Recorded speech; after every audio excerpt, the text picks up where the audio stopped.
नमस्कार. महाराष्ट्र राज्यातील तमाम कर्मचारी बंधू आणि भगिनींनो, तुमच्याकरिता एक अतिशय महत्त्वाची बातमी घेऊन आलेलो आहे. परिभाषित अंशदान निवृत्तीवेतन योजना राष्ट्रीय निवृत्तीवेतन प्रणाली अंतर्गत कर्मचाऱ्यांच्या सेवा कालावधीत मृत्यू झाल्यास त्यांच्या कुटुंबियांना कुटुंब निवृत्तीवेतन आणि मृत्यू उपदान व रुग्णता सेवानिवृत्त झालेल्या कर्मचाऱ्याला रुग्णता निवृत्तीवेतन आणि सेवानिवृत्ती उपदान तसेच शासन सेवेतून निवृत्त होणाऱ्या कर्मचाऱ्यास सेवानिवृत्ती उपदान तसेच उपदान अनुज्ञेय करण्याची कार्यपद्धतीबाबत हा शासन निर्णय आहे. दिनांक 30 मे 2024 रोजीचा आहे. काय आहे सविस्तर जाणून घेऊया. याकरिता व्हिडिओ पूर्ण बघा. चॅनलवर पहिल्यांदा आला असेल चॅनलला प्लीज सबस्क्राईब करून बेल बटन दाबायला विसरू नका. तर बंधूंनो, यासाठी अशा प्रकारचा शासन निर्णय आहे की आहार व संवितरण अधिकारी यांच्याकडून प्राप्त झालेल्या प्रस्तावाच्या आधारे अधिदान व लेखा कार्यालय कोषागार केंद्रीय अभिलेख देखभाल अभिकरण CRA पोर्टल प्रणालीवर एरर रेक्टिफिकेशन मॉड्यूलद्वारे कर्मचाऱ्यांच्या प्राणमध्ये जमा असलेली एकूण रक्कम संचित रक्कम परत मागवावी. मृत कर्मचाऱ्याच्या प्राण खात्यातील संचित रकमेतील कर्मचाऱ्यांचे अंशदान व त्यावरील जमा लाभाची रक्कम आणि शासनाचे अंशदान व त्यावरील जमा लाभाची रक्कम याची स्वतंत्र परिगणना केंद्रीय अभिलेख देखभाल अधिकरण CRA पोर्टल यांच्याकडून करून घ्यावी.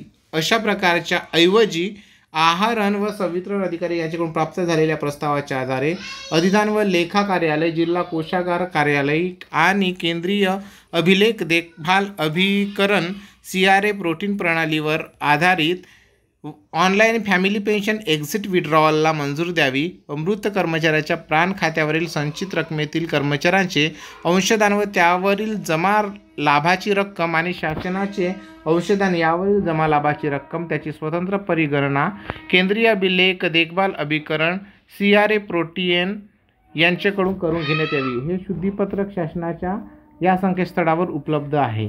तर मित्र, असा हा विषय आहे की जे आपल्याला निवृत्तीवेतन मिळणार होतं DCPS कर्मचाऱ्यांना, त्याच्या संबंधाने हा एक महत्त्वपूर्ण शासन निर्णय आहे. एकदा वाचतोय बघा.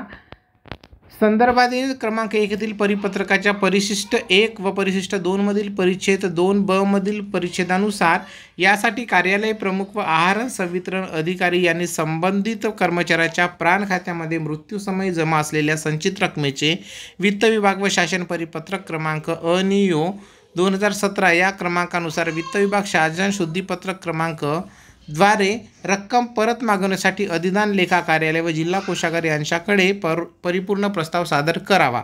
या व्यतिरिक्त आता जो बदल करण्यात आलेला आहे तो असा, यासाठी कार्यालय प्रमुख व आहार संवितरण अधिकारी यांनी संबंधित कर्मचाऱ्याच्या प्राण खात्यामध्ये मृत्यूसमयी जमा असलेली संचित रक्कम परत मागवण्यासाठी निवृत्तीवेतन निधी विनियामक व विकास प्राधिकरण PFRDA यांचे exit and withdrawal under the national pension system regulation 2015 मधील